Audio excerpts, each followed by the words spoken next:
Bien, continuando con el repaso, pasamos a lo que hemos visto un poco estas últimas dos clases, que eran las formas básicas 2D. Sí, habíamos hablado de que toda figura compleja de la realidad que yo quiero representar puede ser simplificada a formas básicas geométricas.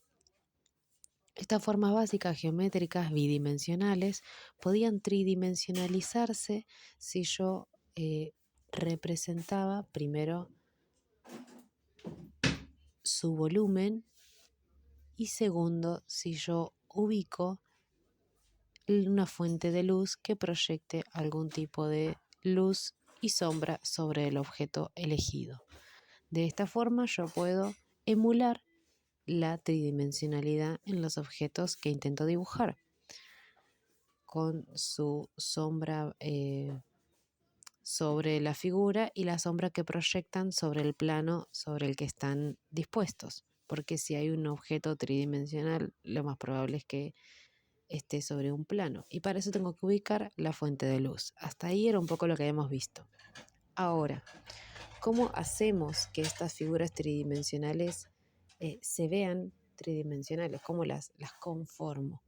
Para eso vamos a pensar en las sombras que podemos proyectar sobre ellas. Para esto vamos a pensar en los diferentes tipos de grises que podemos usar. La escala de grises obviamente es amplia, pero acá solo vamos a usar 3.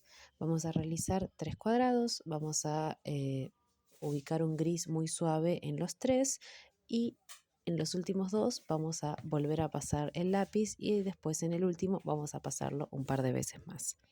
Más que trabajar con la presión del lápiz, yo preferiría que trabajen por capas. Así uno puede regular qué tan oscuro se va volviendo. Entonces el más oscuro de esta escala se va a volver en nuestro gris 3, nuestro gris 2 va a ser el intermedio y nuestro gris 1 va a ser el más claro. Este tipo de escala se puede trabajar tanto con un trazo cubritivo como con trama. Con trama sería realizar una especie de línea que vaya superponiéndose, primero vertical y después horizontal, y en el último, el más oscuro, podemos volver a pasarlo una vez más en diagonal para que se establezca la misma función de oscurecer. ¿Sí? Entonces tenemos otra vez nuestro 3 oscuro, nuestro 2 intermedio y nuestro 1 claro. Esta es la forma en la que vamos a sombrear nuestros objetos.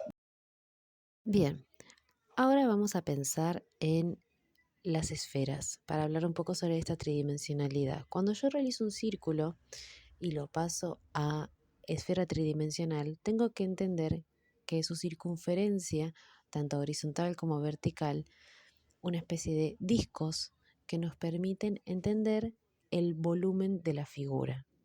Si yo realizo un trazo de estos discos y voy pensando en cómo está compuesto, es una figura tridimensional compuesta por discos bidimensionales. Algo así como cuando apilo papeles y apilo tantos papeles que pasan de ser una hoja plana a conformar una pila de papeles tridimensionales, ¿no? ¿Se entiende? Yo voy apilando estos discos, en este caso porque es una figura redonda, y va tomando volumen. Así como los discos pueden ser horizontales, también tenemos un diámetro vertical que nos ayuda a formar la altura de esta figura. ¿Sí? Voy pensando en los discos, voy pensando en el centro de estos discos, que todos coincidan entre sí, y voy armando nuestra figura. De hecho, si yo quisiera realizar una manzana, por ejemplo en este caso, pienso que la base va a ser más pequeña, el ancho mayor va a ser a la mitad de la figura y por encima de la figura voy a encontrar una especie de depresión, una especie de hundimiento. Entonces eso lo voy a marcar todo a través de los discos y después le voy a ubicar la escala de grises teniendo en cuenta la parte más oscura, la parte más clara y el intermedio por default va a ser nuestro gris 2. Si yo quiero realizar una figura un poco más compleja, como por ejemplo una pera, voy a tener que sumar dos esferas, pensar en dónde se unen estos cilindros intermedios,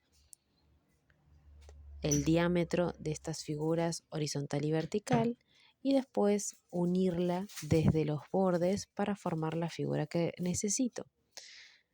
Si la luz viene de una dirección, marcaré las zonas más claras, marcaré las zonas más oscuras, teniendo en cuenta, respetando la tridimensionalidad de estas dos esferas, y todo el resto que nos quede entre medio de estas dos secciones va a ser nuestro gris 2.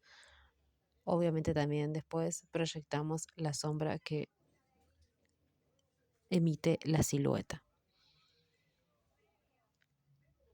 Y ahí vamos marcando nuestras 3 escalas de grises.